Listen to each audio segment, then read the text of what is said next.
नमस्कार, डीवीएन टीवी की बड़ी खबरों में आपका स्वागत है। मैं हूं आपके साथ नेहा।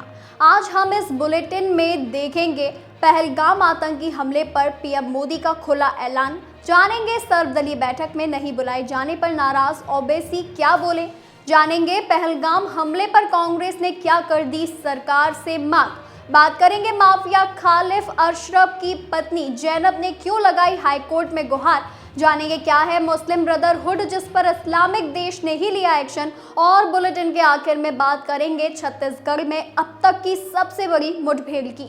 लेकिन इन सभी खबरों से पहले एक नजर आज की कुछ हेडलाइंस पर। डिप्टी सीएम एकनाथ शिंदे का बड़ा बयान, बोले पाकिस्तान पर सर्जिकल स्ट्राइक 3 की तैयारी शुरू।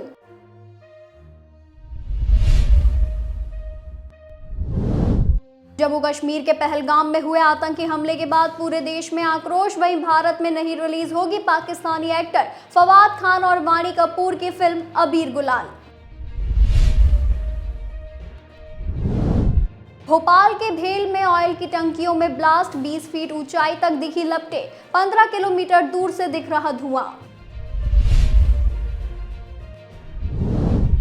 उत्तर प्रदेश में बिजनौर के रहने वाले लड़के ने चीन की लड़की से रचाई शादी, हिंदू रीति रिवाज से लिए 7 फेरे। दिल्ली के कालकाजी में डिलीवरी एजेंट बनकर आया बुजुर्ग कपल को बनाया बंधक और लूट ले गए जेवर। जम्मू से 75 यात्रियों को लेकर मुंबई पहुंची फ्लाइट, एयरपोर्ट से बाहर आते ही लोग बोले धरती का स्वर्ग अब डर का दूसरा नाम। मुंगेर में अपनी शादी के दिन दुल्हन ने जयमाल के बाद खाया रसगुल्ला, फिर हाथ धोने के बहाने प्रेमी संग हो गई फरार।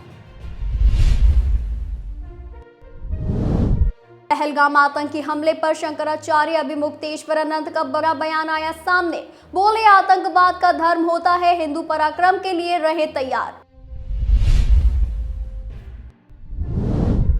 अटारी बॉर्डर के व्यापारियों का पीएम मोदी के फैसले को खुला समर्थन, बोले देश पहले।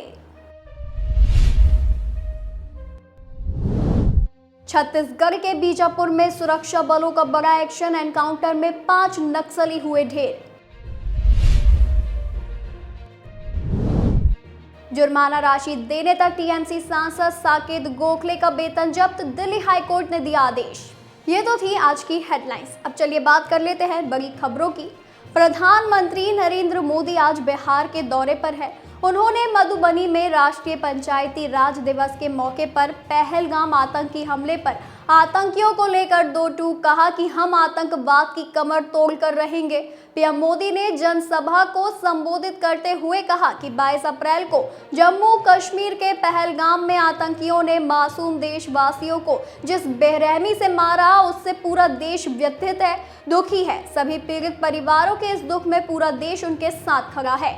जिन परिवारजनों का अभी इलाज चल रहा है वे जल्द स्वस्थ हो, इसके लिए भी सरकार हर प्रयास कर रही है।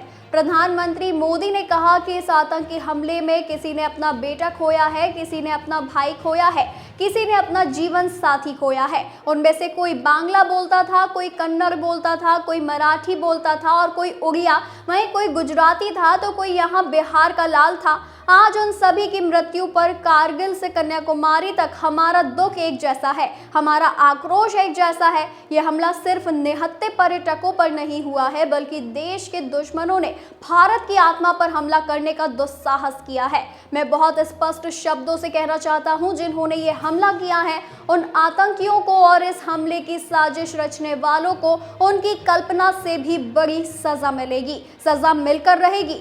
प्रधानमंत्री मोदी ने आगे अंग्रेजी भाषा में अपने संबोधन में कहा कि आज मैं बिहार की धरती से पूरी दुनिया से कहता हूं कि हम आतंकियों और उनके समर्थकों की पहचान कर उन्हें दंडित करेंगे। आतंकवाद से भारत के जज्बे को कभी तोड़ा नहीं जा सकेगा, आतंकवाद को बख्शा नहीं जाएगा। पीएम मोदी ने कहा कि अब आतंकियों की बची कुची जमीन को भी मिट्टी में मिलाने का समय आ गया है। 140 करोड़ भारतीयों की इच्छा शक्ति अब आतंक के आकाओं की कमर तोड़कर रहेगी। बता दें कि केंद्र सरकार आज 24 अप्रैल को एक सर्वदलीय बैठक कर रही है, जिसमें पहलगाम आतंकी हमले को लेकर सभी राजनीतिक दलों के नेताओं को जानकारी दी जाएगी और उनके विचार भी सुने जाएंगे। सरकारी सूत्रों के अनुसार इस बैठक में रक्षा मंत्री राजनाथ सिंह और गृह मंत्री अमित शाह नेताओं को हमले से जुड़ी जानकारी देंगे। बैठक की अध्यक्षता रक्षा मंत्री राजनाथ सिंह करेंगे। एआईएमआईएम के नेता असदुद्दीन ओवैसी ने कहा है कि उन्हें इस बैठक में नहीं बुलाया गया। इसके बाद उन्होंने केंद्रीय मंत्री किरेन रिजिजू से फोन पर बात की। ओवैसी ने इस मामले को लेकर प्रधानमंत्री नरेंद्र मोदी से भी अपील की है कि सभी पार्टियों को इस बैठक में शामिल किया जाए। असदुद्दीन ओवैसी ने कहा कि उन्होंने कल रात किरेन रिजिजू से पहलगाम पर होने वाली सर्वदलीय बैठक को लेकर बात की थी। रिजिजू ने कहा कि वे सिर्फ उन पार्टियों को बुलाने की सोच रहे हैं जिनके पास 5 या 10 सांसद हैं। जब ओवैसी ने पूछा कि कम सांसदों वाली पार्टियों को क्यों नहीं बुलाया जा रहा है, तो रिजिजू ने कहा कि बैठक बहुत लंबी हो जाएगी। ओवैसी ने जब कहा कि फिर हमारा क्या, तो रिजिजू ने मजाक में कहा कि आपकी आवाज वैसे भी बहुत तेज है। ओवैसी ने कहा कि ये बीजेपी या किसी एक पार्टी की बैठक नहीं है, बल्कि एक सर्वदलीय बैठक है जिसका मकसद आतंकवाद और उनके पनाह देने वाले देशों के खिलाफ एकजुट और मजबूत संदेश देना है। उन्होंने पूछा कि क्या प्रधानमंत्री मोदी सभी पार्टियों की बात सुनने के लिए 1 घंटा एक्स्ट्रा नहीं दे सकते? आपकी अपनी पार्टी के पास भी अकेले बहुमत नहीं है। ओवैसी ने कहा कि चाहे किसी पार्टी के पास 1 सांसद हो या 100, वे सभी भारत के लोगों द्वारा चुने गए हैं और इतने बड़े मुद्दे पर हर किसी की बात सुनी जानी चाहिए। पहलगाम आतंकी हमले को लेकर गुरुवार को दिल्ली में कांग्रेस कार्य समिति की बैठक हुई है। बैठक में कांग्रेस नेताओं ने पहलगाम आतंकी हमले में मारे गए लोगों को श्रद्धांजलि देने के लिए 1 मिनट का मौन रखा। इसके अलावा एक प्रस्ताव भी पास किया गया। बैठक के बाद कांग्रेस ने प्रेस कॉन्फ्रेंस के जरिए इस प्रस्ताव की जानकारी दी। कांग्रेस ने कहा कि पाकिस्तान ने ये कायराना साजिश रची और देश में भावनाएं भड़काने के लिए हिंदुओं को जानबूझकर निशाना बनाया गया। कांग्रेस ने खुफिया विफलताओं और सुरक्षा चूक का भी जिक्र किया और सरकारी से जांच की मांग की है। बता दें कि प्रेस कॉन्फ्रेंस को संबोधित करते हुए पवन खेड़ा ने अमरनाथ यात्रा को लेकर चिंता जाहिर की है। उन्होंने सरकार से मांग की है कि यात्रा के दौरान पुख्ता इंतजाम किए जाएं ताकि किसी भी यात्री को कोई समस्या ना हो। पवन खेड़ा ने कहा कि जम्मू कश्मीर केंद्र शासित प्रदेश है, ऐसे में यहाँ सुरक्षा की जिम्मेदारी केंद्र सरकार की है। पहलगाम एक बहुत सुरक्षित क्षेत्र माना जाता है जहाँ त्रिस्तरीय सुरक्षा व्यवस्था लागू है। ऐसे में ये अत्यावश्यक है कि इस केंद्र शासित प्रदेश, जो सीधे सीधे केंद्रीय गृह मंत्रालय के अधीन आता है, में इस प्रकार के हमले को अंजाम देने में हुई खुफिया विफलताओं और सुरक्षा चूक की व्यापक और गहन जांच की जाए। इन सवालों को व्यापक जनहित में उठाना आवश्यक है। यही एकमात्र रास्ता है जिससे पीड़ित परिवारों के साथ न्याय होते हुए देखा जा सकता है। पाकिस्तान की तरफ से रची गई ये कायरतापूर्ण और सुनियोजित आतंकी कार्यवाही हमारे गणतंत्र के मूल्यों पर सीधा हमला है। पूरे देश में भावनाओं को भड़काने के लिए हिंदुओं को जानबूझकर निशाना बनाया गया। हम इस गंभीर उकसावे के सामने शांति की अपील करते हैं और प्रतिकूल परिस्थितियों का सामना करने के लिए अपनी सामूहिक शक्ति की पुष्टि करते हैं। बता दें, CWC शांति की अपील करती है।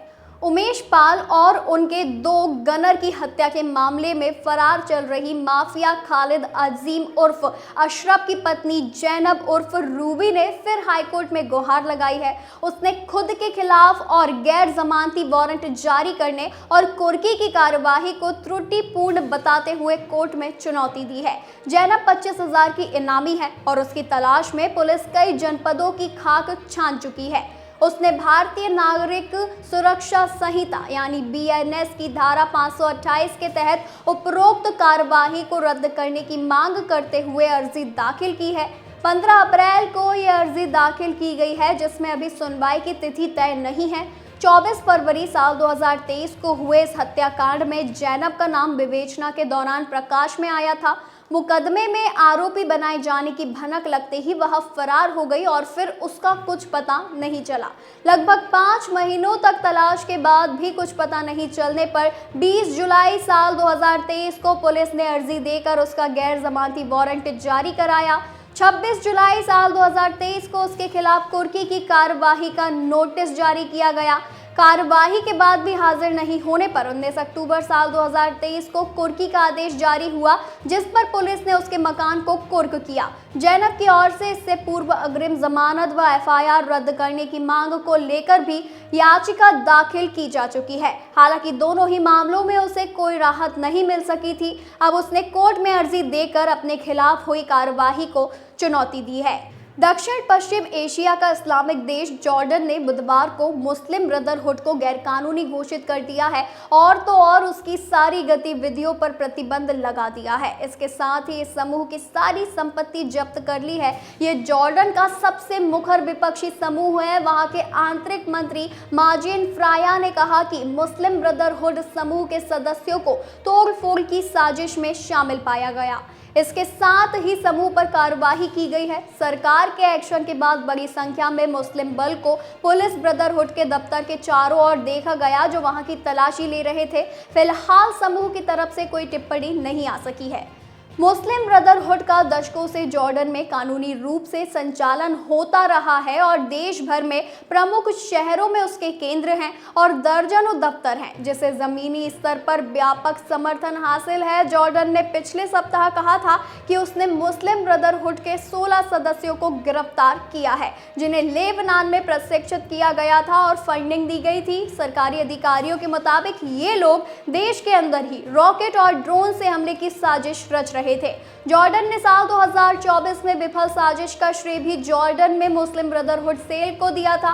बता दें कि मुस्लिम ब्रदरहुड मिस्र का सबसे पुराना और सबसे बड़ा इस्लामिक संगठन है। इसे इख्वान अल मुस्लिमीन के नाम से भी जाना जाता है, जिसकी स्थापना 1928 में हसन अल बन्ना ने की थी। शुरू में इस संगठन ने अरब देशों में इस्लामिक आंदोलनों को प्रभावित किया और मध्य पूर्व के देशों में खूब विस्तार पाया। वही बता दें कि छत्तीसगढ़ के बस्तर में नक्सलवादियों पर अब तक का सबसे बड़ा प्रहार किया गया है। यहां 10,000 सुरक्षा बलों ने करीब 1,000 नक्सलवादियों को घेर लिया है। नक्सलवादियों और सुरक्षा बलों के बीच मुठभेड़ की शुरुआत हो गई है, जो अगले कुछ दिनों तक चल सकती है। खबर लिखे जाने तक करीब आधे दर्जन नक्सली मारे जा चुके हैं और ऑपरेशन खत्म होने तक ये आंकड़ा बहुत बड़ा हो सकता है। अब आपको बता दें कि छत्तीसगढ़ और तेलंगाना की सीमा पर हुई मुठभेड़ में सुरक्षा बलों ने कुछ नक्सलियों को मार गिराया है। अधिकारियों ने बताया कि छत्तीसगढ़ के बीजापुर जिले से लगे पड़ोसी राज्य तेलंगाना की सीमा पर नक्सली गतिविधि की सूचना मिलने के बाद सुरक्षा बल के संयुक्त दल को नक्सल विरोधी अभियान के लिए भेजा गया था। अधिकारी ने बताया कि ये अभियान बस्तर क्षेत्र में शुरू की गई सबसे बड़ी नक्सल विरोधी कार्रवाइयों में से एक है। इस अभियान में जिला रिजर्व गार्ड यानी डीआरजी, बस्तर फाइटर्स, विशेष कार्य बल एसटीएफ, राज्य पुलिस की सभी इकाइयों, केंद्रीय रिजर्व पुलिस बल सीआरपीएफ और इसकी विशिष्ट इकाई कोबरा सहित विभिन्न इकाइयों के लगभग 10,000 जवान शामिल हैं। अधिकारियों ने बताया कि तेलंगाना पुलिस भी इस अभियान में सहायक भूमिका में है। रिपोर्ट के हवाले से बताया गया है कि इलाके में करीब 1,000 नक्सलियों को घेर लिया गया है। उन्होंने बताया कि माओवादियों के सबसे मजबूत सैन्य संगठन बटालियन नंबर 1 के वरिष्ठ कैडरों और माओवादियों की तेलंगाना राज्य समिति की मौजूदगी के बारे में मिली सूचना के आधार पर सोमवार को अभियान शुरू किया गया था। ये अभियान लगातार कुछ दिनों तक चलेगा। अधिकारियों ने बताया कि घने जंगलों और पहाड़ियों से घिरा ये इलाका माओवादियों की बटालियन नंबर 1 का आधार क्षेत्र बताया जाता है। वहीं आज के लिए बस इतना ही। ऐसी ही खबरों को जानने के लिए देखते रहिए DVN TV न्यूज़।